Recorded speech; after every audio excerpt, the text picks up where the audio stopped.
Benvenute e benvenuti, io sono Abdoulaye Nazer Nyehun e questo è l'episodio 10 del podcast Non sarò io la prossima, l'ultimo dell'anno 2025.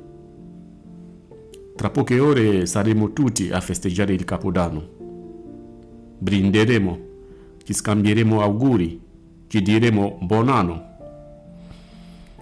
Fuochi d'artificio, musica alta, abbracci, forse forzati, sorrisi, forse di circostanza.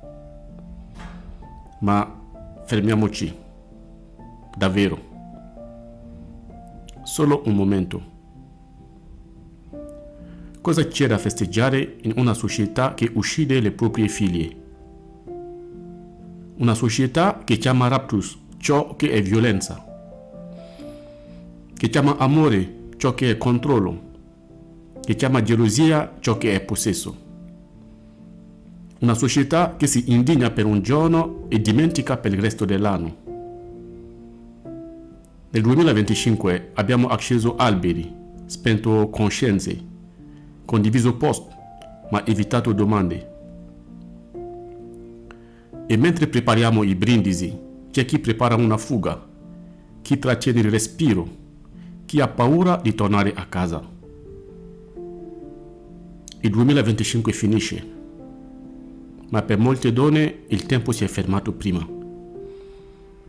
Non arriveranno al 2026, non sentiranno il conto alla rovescia, non faranno promesse per l'anno nuovo. Non sono numeri, non sono titoli di cronaca, sono nomi, volti, vite. E questo podcast oggi non brinda. Ricorda chi non c'è più, ricorda chi ha chiesto aiuto e non è stata ascoltata. La violenza di genere non è un'emergenza improvvisa, è una costruzione lenta, fatta di silenzi, di battute lasciate correre, di sono fatti loro. È una società che educa a dominare e non a rispettare. Una società che chiede alle donne di stare attente invece di chiedere agli uomini di cambiare. E allora la domanda non è perché lei non se n'è andata? La domanda è perché noi non abbiamo fatto abbastanza. Questo episodio non accusa, interroga.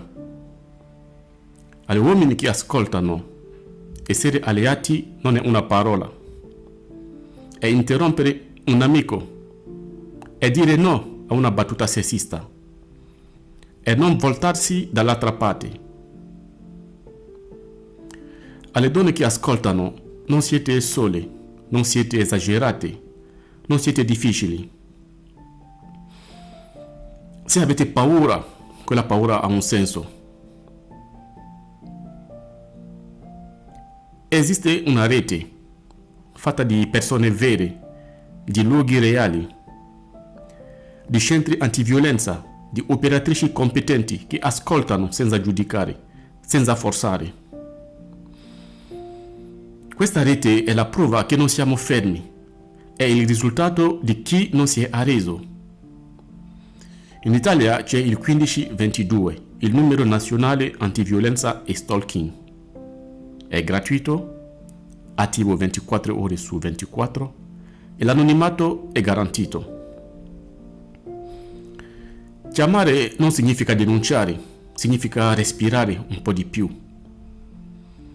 E se sei un'amica, un collega, un vicino, ascolta, credi, accompagna. Tra poche ore scatterà il conto alla rovescia. 10, 9, 8. Ma finché una sola donna avrà paura di dire no, finché una sola temerà di rientrare a casa, non possiamo limitarci a celebrare. Non è tempo di bilanci, è tempo di rilanci. Il cambiamento non inizia a mezzanotte, non cade dall'alto con i coriandoli. Il cambiamento vive nelle azioni che abbiamo portato avanti insieme. Vive nei laboratori e nelle scuole, dove abbiamo piantato il seme del rispetto. Vive negli sportelli, dove il dolore è diventato parola. Negli incontri, nei dibattiti, in ogni mano tesa che ha scelto la responsabilità. Il futuro non accade, il futuro si sceglie. E inizia adesso, con le scelte, con le parole, con il coraggio. Questo era Non sarò io la prossima. Non brindiamo all'oblio. Ricordiamo e scegliamo finalmente da che parte stare. Alla prossima, ma non alla prossima vittima.